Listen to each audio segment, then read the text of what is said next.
Welcome to the Be Well at USask podcast with me, Jocelyn Orb. In this special episode, I'm going to be talking to Cheryl Carver, the Associate Vice President, People and Resources. We're going to be discussing the significance of pride, what it means to her, and to explore challenges that persist for our LGBTQ2S+ staff, students, and faculty. Welcome to the podcast, Cheryl. Thanks for joining me.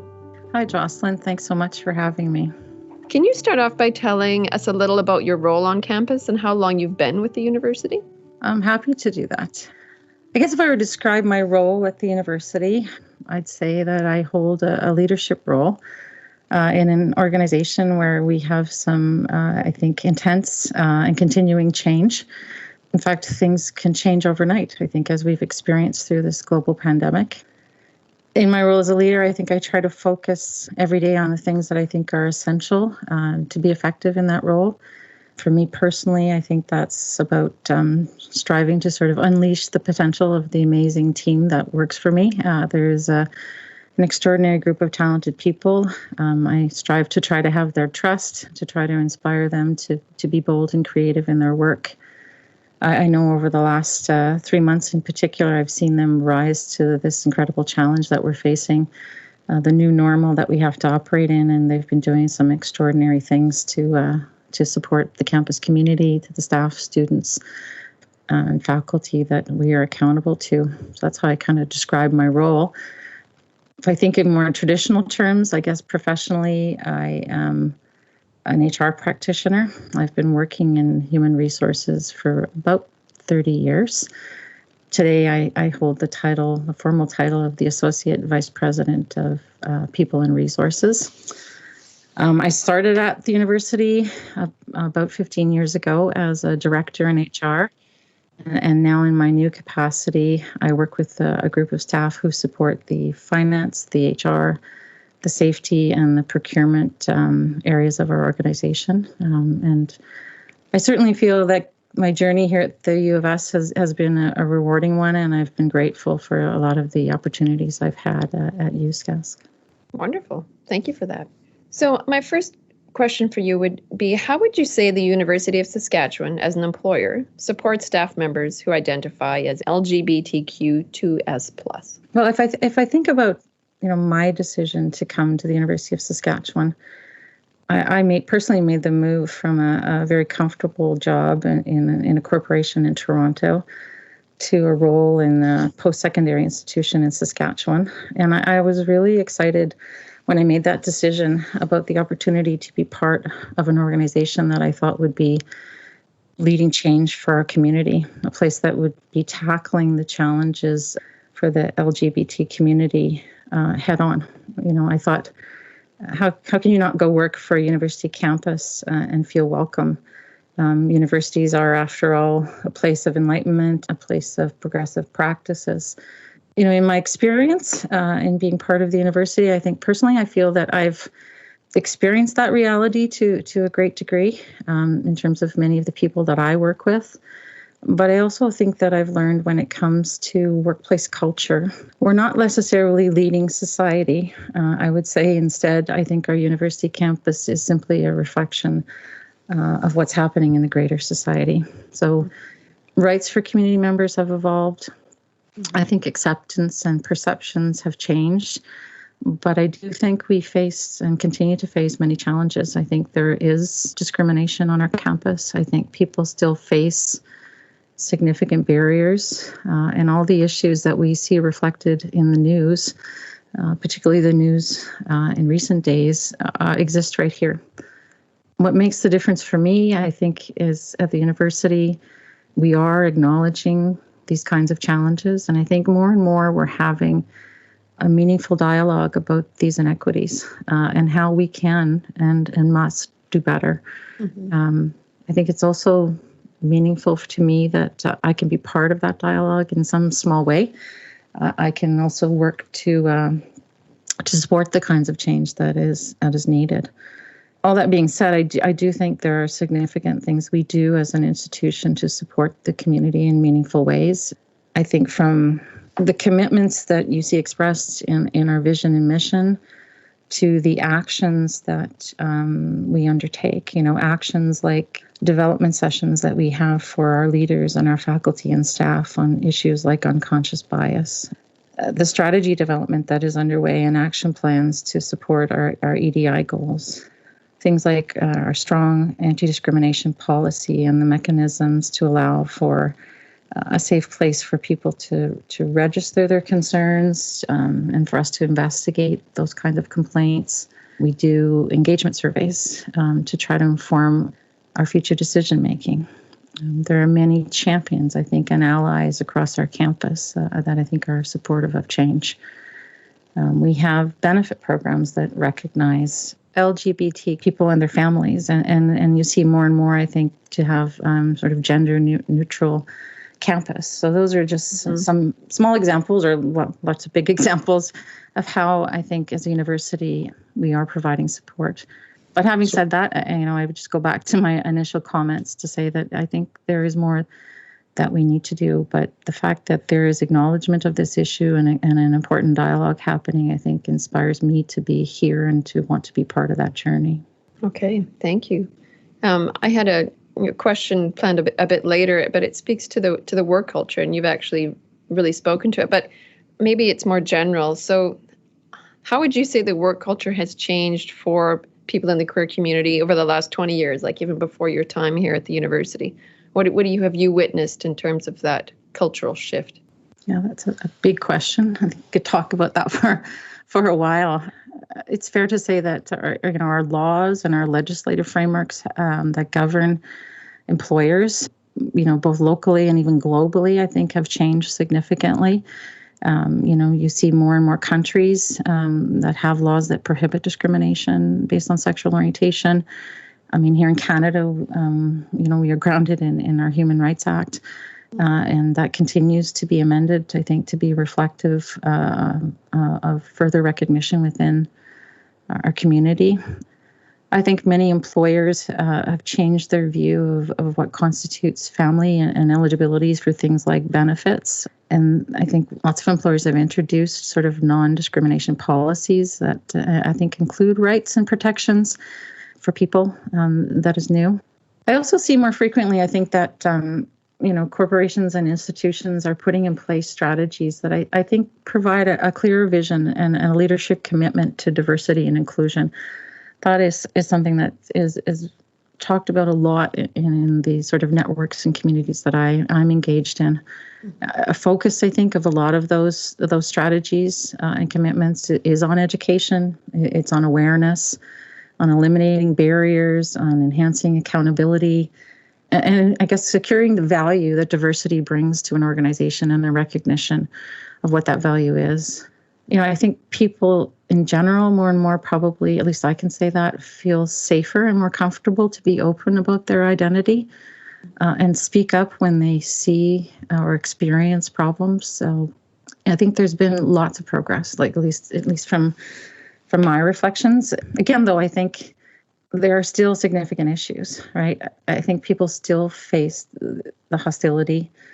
I think there are still issues of discrimination, harassment in workplaces, or when even people are applying for jobs. And there is still a great deal of fear that I think people have. I mean, does everybody feel comfortable to bring their whole self to the workplace? I don't think so. I think people still continue to hide their identities, and I don't think that their fear is unfounded. I think it's in many cases justifiable. People these days, though, I think are more prepared to make those informed choices and maybe choose not to be part of an employment relationship where they can, because sometimes people don't always have that choice. But people, I think, more and more are choosing environments where inclusivity is an important part of the culture. On a personal level, over the last 30 years, I guess I've had to make some of those difficult choices myself in terms of what employers I wanted to be working for. I've experienced the discrimination, and I did, keep my identity secret for many, many, many years. Only, I think, really several years after joining the university did I become open about that. I'm thankful that I have an opportunity to do that, and I can kind of be open about my identity, and I can, I'm fortunate to have really supportive people surrounding me whether it's family or friends or coworkers or an organization, that I think, despite what I talk about some of their imperfections, I think is a supportive and inclusive workplace. Well, it was a big question, but you gave a great answer. And thank you. For sure, we've come a long way just in terms of, society, culture in general, the university. But it's important to note the places that we still need to move into and the discussions that we still need to have. And I appreciate you sharing. Absolutely. I appreciate you sharing the personal piece of it too, because 10, 15, 20 years ago, people weren't comfortable to talking about their sexuality or being open at work.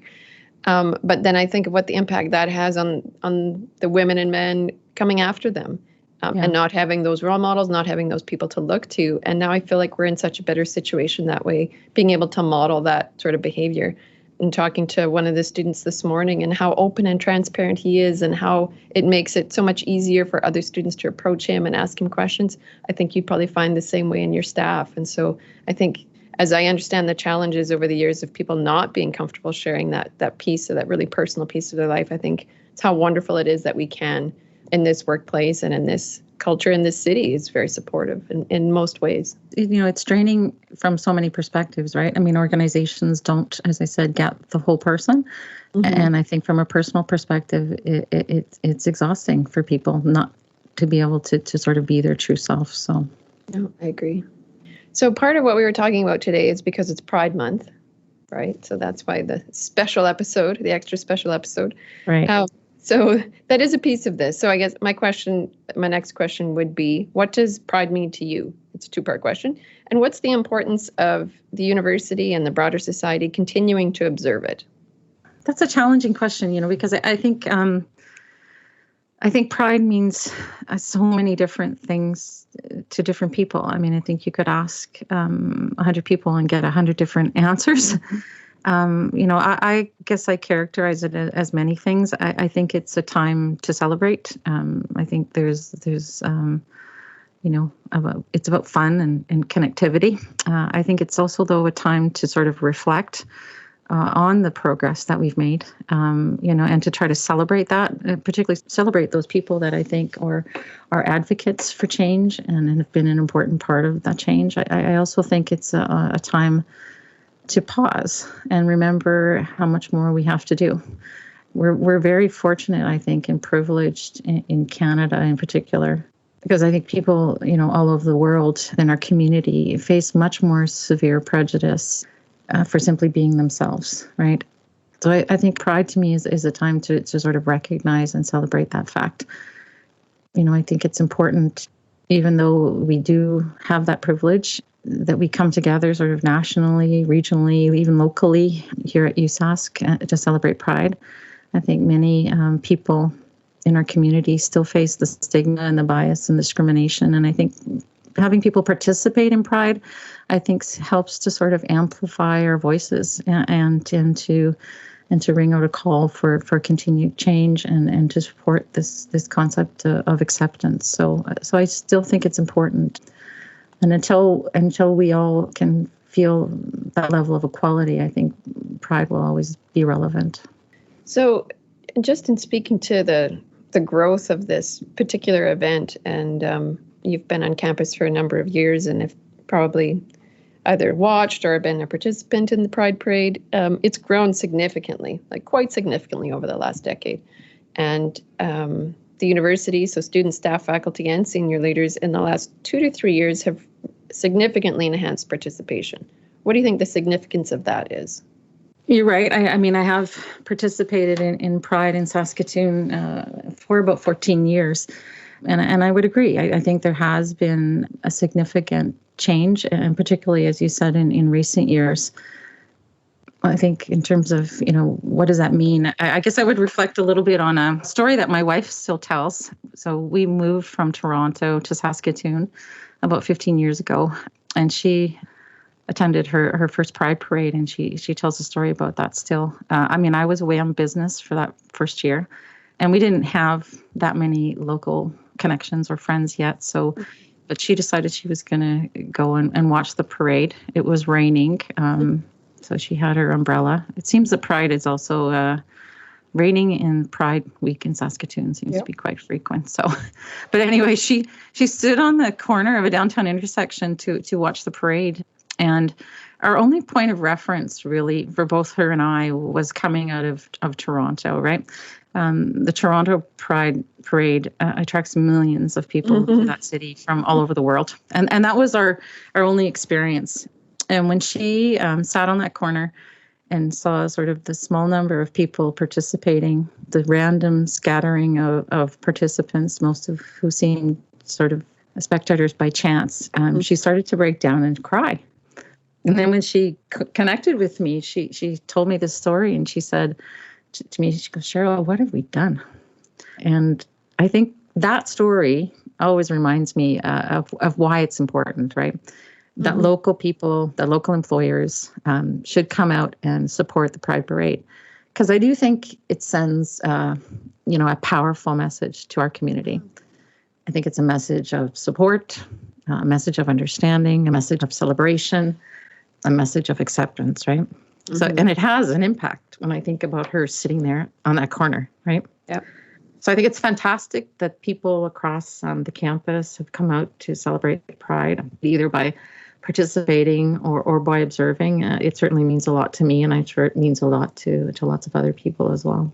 Well, and that's a great story and really puts it in perspective. So I know this year is going to be a virtual celebration. And Jory spoke to that when I had, that'll appear in this podcast as well, giving a bit more information on how about people can participate. But I guess we would, maybe want to put out a challenge for next year, knowing full well it's going to be in person again, and we'll be able to together in the streets of Saskatoon, that would like to see more student, staff, faculty, and senior leadership participate. Yeah, that would be wonderful. Wonderful. I mean, our son is 7, and he loves participating, and he has since he's been born. So yeah, it's pretty exciting to see all the people coming out. Yeah, I agree. So because this is part of these podcasts are about being well, we're also asking some of the guests to share one thing they're doing to be well right now, something that brings you joy or a sense of connection. What would that thing be for you, and how do you find that it helps you in this time where many of us are still self-isolating and really changed our way of living? Yeah, that's a great question. How are you staying well? There is certainly many new challenges that everyone, I think, is facing in terms of their personal wellness. I think of our life, right? We have Liam at home. He's 7, so we're trying to school him and entertain him. Our families live across the country, so we have aging parents that we're trying to cope with. Both Annie and I work full time. Feel very fortunate, to be able to work full time, but that causes some challenges, and the whole isolation, right, that we have from all our connections and supports that we would normally have. It certainly creates lots of new pressures. Personally, I guess what I've tried to do to support my own wellness is to ensure that I deliberately create time and space to be away from work. I find these days, especially with this new online environment, that the demands of this sort of 24/7 access that technology brings us. We have emails, we have text messages, we have web chats, we have that sort of never-ending barrage.